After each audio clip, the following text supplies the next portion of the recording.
So reverse dieting. Let's get into it. So the issue here with reverse dieting, it's something that is in place specifically to tackle the kind of weight loss issue, the weight gain issue that we have, the epidemic, if you will, in another way of looking at it. But the weight loss isn't the real problem. Weight regain is. People are losing weight every single day of the week. The issue is the weight coming back on again, weight maintenance, right? So most people can lose weight, but the vast majority struggle to keep it off, often regaining all the lost weight, and sometimes even more, at an actual staggering percentage ratio as well. I'll go into that in a little bit. But specifically, the QC1 reverse dieting system is the one that one or two of you will be familiar with this who are on the call right now. It is one of the methods we utilize for you guys, that we utilize for our clients in the anti-diet program. And this is one of the things that allows our clients to leave dieting behind forever, lose weight without dieting, to eat more food whilst losing fat, relearning to fuel their body in a way that switches on the metabolism instead of constantly fighting against it. Now, before we get into reverse dieting properly, and we won't be wasting too much time here at all, but something that's really important is to establish why dieting fails. Like, why does reverse dieting even exist as an option? And why is it gaining more and more popularity? Why are we hearing it more and more? So first off, diets fail. Straight up, they 100% are something that is based in temporary, right? So I'm just going to go in hard with the data here with you guys. Not too hard, okay? I'm not going to spend a fucking 20 minutes just prattling on about fucking data and case studies, but this is important, okay? Because this backs up what I'm saying. This is the kind of stuff that gives me the audacity to say the shit that I say quite frequently on social media, right? Stuff like, fuck your calorie deficit, diets don't work long-term, et cetera, et cetera.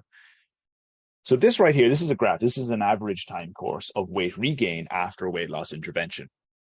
Specifically, it's from a meta-analysis. Okay, and I can provide the links to this if you want. But this specific meta-analysis was a combination of 29 long-term case studies. Each one of those case studies was over 5 years long. So that's 145 years of individual data collected after thousands of participants lost weight by dieting with a calorie deficit, aka standard dieting. It shows that after 2 years, over 50% of the people had put back on the weight that they had lost by dieting. At the 5-year mark, 80% had put the weight back on again. After 5 years, it creeps up to 90. Okay, so 90% of people who lose weight through restriction put 90% of them put the weight back on and then some eventually. So the false kind of filter that we see restriction through is these results that are just fucking temporary. Long term, they're not there. There's a very small percentage of people who are okay with continuing to maintain what they did to lose the weight initially for life, right? So we have this epidemic going on in the world right now, not because people can't lose weight. People lose weight every day, even with coaches, methods, systems, diets, memberships, surgeries, and most recently medications. But they can't keep it off due to the methods being unmaintainable. Even with the most extreme cases here with medications and surgeries, you can relearn and return to the methods that allowed you to put the weight on in the first place, right? So most people who use dieting are stuck losing the same couple of pounds over and over again, going back to dieting again and again. To kind of elaborate on it another way, this is the state of affairs. There are two non-negotiable absolute facts I want to introduce to you. So number one is whatever you do to lose the weight is what you must continue to do in order to keep that weight off. This is an unavoidable law of metabolic adaptation. That's one of the things I'm going to say a couple of times here in this trend here. Metabolic adaptations are important. And number two, dieting is temporary by design. You go on with a view to coming off. It is a temporary state of affairs. So the first one here is an unavoidable law of metabolic adaptation. Your body is always adapting. It gets really good at what you repeatedly do. And we know this, right? The second one is the reality of dieting. It is by design temporary. So the question I'm going to put to you guys, and it's not something you need to answer, but this is what this initial part of this training is all about. So if what you need to do to lose weight is what you need to keep doing in order to maintain the weight you've lost, and if the method you use to lose the weight is one that can only be maintained for a temporary period of time, then would it be fair to say that you have yourself a road to ultimately failure with a quick stop off of temporary success, aka dieting? So that's the kind of question, that's the premise, that's why dieting fails. And I know Ange has just joined us. Ange, I'll be giving you the replay later, don't worry, you haven't missed much. But let's get into the weeds a little bit. Metabolic adaptation, as I said a second ago, right? What is it? It is your body's self-defense mechanism. It's one of the reasons why mammalian metabolism is so successful. It's why we have evolved over so many others of our kind of evolutionary counterparts. So when you diet, okay, when you enter into that state, you initiate metabolic adaptation. Your body is just starting to defend itself, to protect itself. It will start lowering its metabolic rate. You'll start reducing your NEAT, which is unconscious movement. Your hunger will increase, which is more likely to choose foods that encourage the binge and restrict cycles. And you'll become very efficient at storing fat. Now, this is long-term stuff. This is the body's the three-pronged self-defense system. It defends, restores, and prevents. Defends by adapting its metabolic pace. Like, this is why, people in, for example, third world countries don't, well, let's say they have the ability to reduce their metabolism to survive periods of famine. This is why this happens. This is why people in, there's this horrible reference that always goes around, like, if eating less wasn't the solution, then how are people in POW camps not overweight, right? These are people who are surviving in massively low amounts of calories. They're surviving because of metabolic adaptation. Now, these are the things that happens. Now, to get into it a little bit deeper, there's also other factors. This is also why. So there's the metabolic adaptation, okay, which we'll get into a little bit now. But there's also the unrealistic dieting approaches, right? So when we are looking at eating less, typically people gravitate towards the extreme. They gravitate towards the fad diets, the extreme restrictions, the sexy, shiny solutions like keto bombs, fasting, carb reductions, usually things that had names, usually things that are marketed really well. We're bombarded with this stuff every fucking single day. These methods release from the purgatory of being overweight, right? They're brilliant at that. They provide this fantastic immediate relief. They work initially, right? This dropping food, right? But in the long run, they do more to perpetuate the habits that actually cause and sustain weight gain. The research shows that adherence, not diet type, predicts long-term success. But we always go for the extremes. There's also the energy gap to consider. So after weight loss, hunger increases disproportionately, sometimes 3 times more than expected. This makes overeating almost inevitable. It encourages the reprisal of the binge, right? So it's uncharacteristically or disproportionately increased. So when you're eating a little bit less, the hunger spikes even more. And this is without even involving other kind of environmental factors like stress or situations and environments that particularly pertain towards more hunger spiking. From the other side of this adaptation is the adaptation of BMR, right? So what you have in this sense of things, it reduces the amount of movement to a point where it requires less and less for you to exist every single day. It requires less and less energy. So you become more efficient from an energy expenditure standpoint. Together, these two factors create the energy graph, right? These two things make it very hard to move any more than is absolutely necessary and very easy to eat on calorie-dense, nutrient-vacant foods, which are in abundance around us all the time. And there are studies that back this up. There are studies that when on a calorie restriction, when you're not actually providing enough nutrients for your body to sustain itself healthily, even the rate that you blink slows down because your body's trying to save as much energy as possible. Lastly, there's the mental element. When you're dieting, you are adhering to a method that is destined to fail, as we've previously pointed out. You are continually showing up to do your best, only to fail, with this distinct assumption that it was you who failed the diet, you who let yourself down, you who broke your promise to yourself. Again, putting aside the fact that it was the dieting that failed you and has been failing you all along, if you believe it to be true, if you believe that you were the one who failed this method that works for everyone else, right? If we believe what we're being fed here, pun intended, then it will become true because you believe it to be true. So that's what becomes real, right? And this is how the dieting really starts to negatively affect us. You will end up creating the type of deficit that creates the damage, a deficit of self-belief. And you can't solve a self-belief deficit with a calorie deficit. In the same way that you cannot dig your way out of a hole. What you need to do is the reverse of that, right? So enter the solution. Enter reverse dieting. So what is it?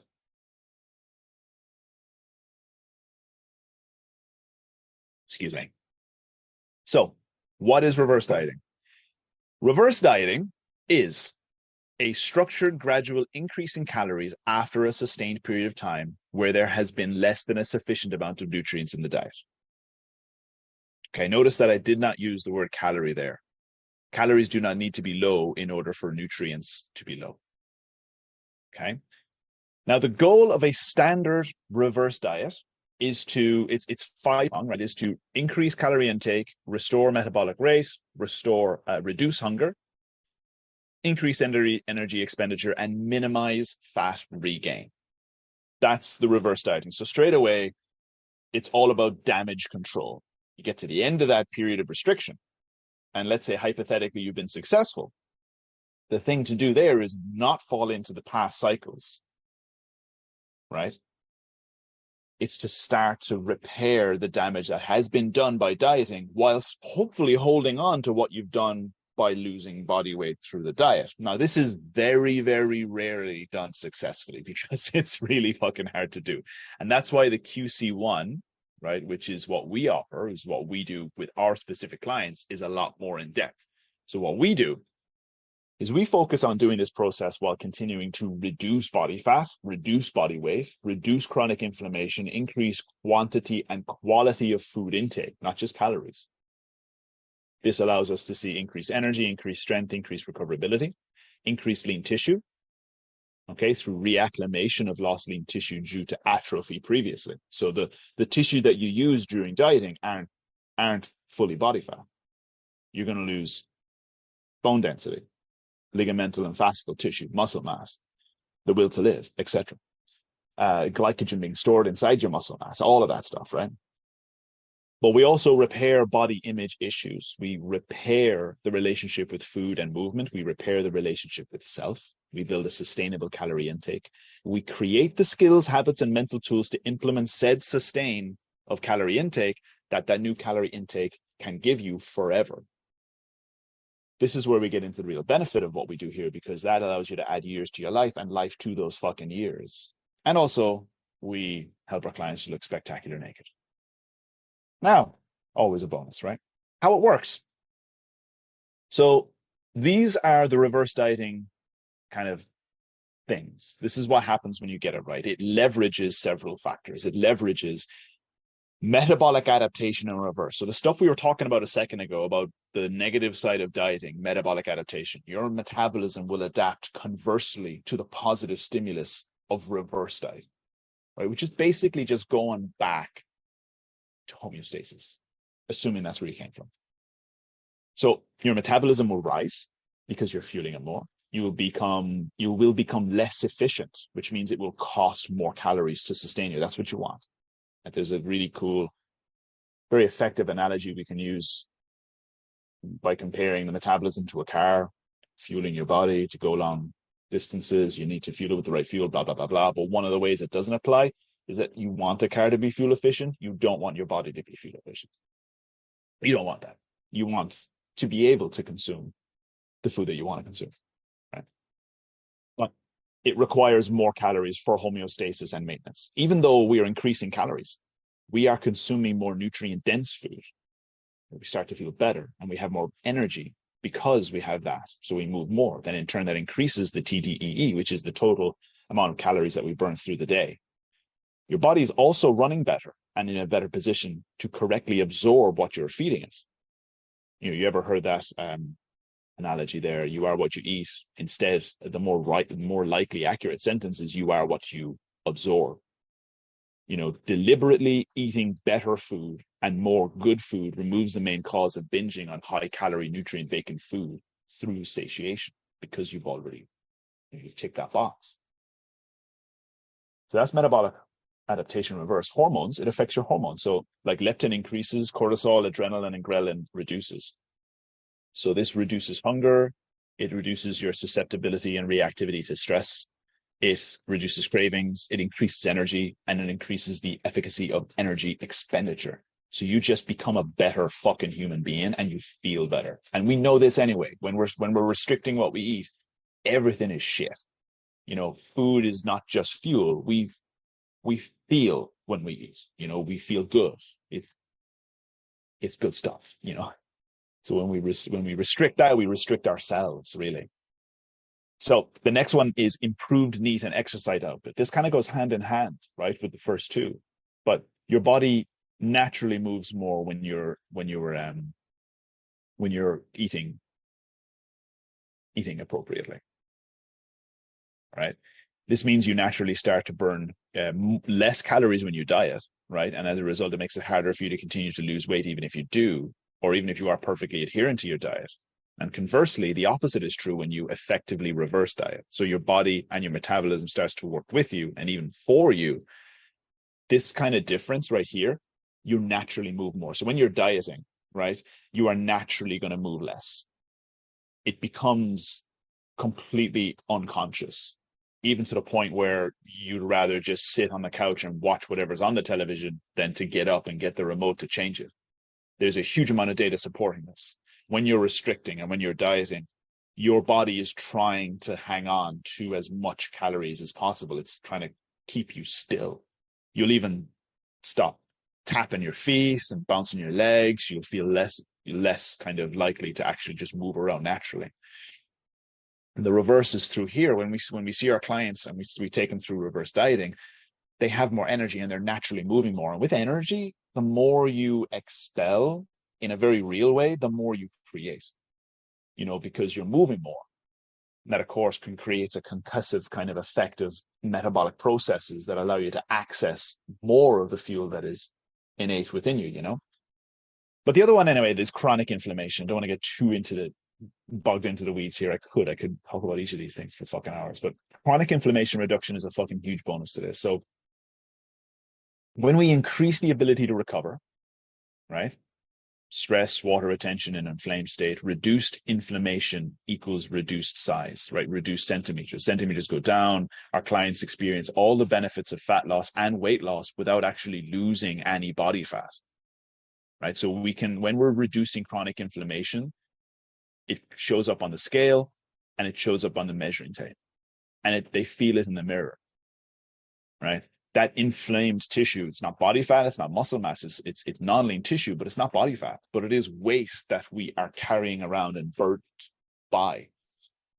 And when we are appropriately feeding ourselves, we can increase our recoverability, and that allows our body to process inflammation effectively, and we lose that inflammation. This is the reason why we see our clients lose a disproportionate amount of centimeters and size to weight, because we're also stimulating the return of lean tissue, which is what we get to next. So the other thing that happens is muscle mass, right? So increased muscle mass allows for more fat loss. Muscle burns fat, right? As long as your NEAT is high enough, usually around 7,500 to 8,000 steps a day, nutrient density is good, right? And there is an energy imbalance in place, then muscle will burn fat. Muscle burning fat is a tertiary function of muscle mass. It metabolizes the subcutaneous adipose tissue as a fuel source, right? Reverse dieting allows you to reacclimate the tissues lost by dieting, one of which is muscle mass and also bone density. Right? These are tissues that affect the scale. So sometimes we see our clients putting weight on, but actually burning a shit ton of body fat. So they're feeling amazing. They're looking fantastic. They're less soft and less fluffy. They're harder and firmer. And they're smaller, but they're heavier. This is a fantastic process to run through with every single one of them, because we have to break down one of the barriers that has been holding them back in the past, which is a shit relationship with their body weight, and it not being the thing that actually dictates health. But that's a whole other conversation. Last factor here of how it works is compound interest, right? So more regular control consistently over time of your diet, right? This skill set of controlling food while increasing the intake allows you to more effectively acquire the skill, right? Mental energy and focus is what you have when you're consuming appropriate food. It allows you to be in control for a longer period of time. Dieting, oppositely, is always a temporary period of time where you are in control, and more so, the conditions are largely negative. Here, this gives you the ability to do something that dieting never could: compound interest. You're able to do it for a longer period of time. You're able to learn it and implement it and imprint it as a habit, right? Like, aside from the fact that you're consuming more and it's fucking easier and it's much, much better, you're in control of your intake for a longer period of time. That makes the results way fucking easier to maintain. Right? And I remember that at the end of the day, the most successful approach for health and for fat loss is the method that is most easily adhered to. So in closing here, guys, the anti-diet program, we leverage reverse dieting through the QC1, right? We leverage that as just one of the pieces of the puzzle. And there are many, repairing the damage done by, in most cases, decades of dieting and restriction is something that requires support on all fronts: mental, emotional, physical. Reverse dieting is the physical. And in general, weight loss is common, but weight maintenance is rare, super rare.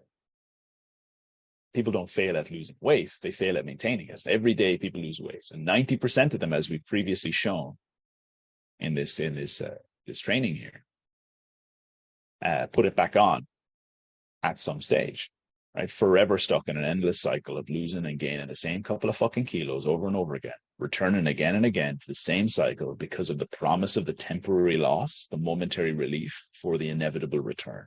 An endless fucking shit show. The worst show on the fucking planet. So if you take absolutely nothing else from this, just stop fucking dieting. But if you take something a little bit more, reverse diet.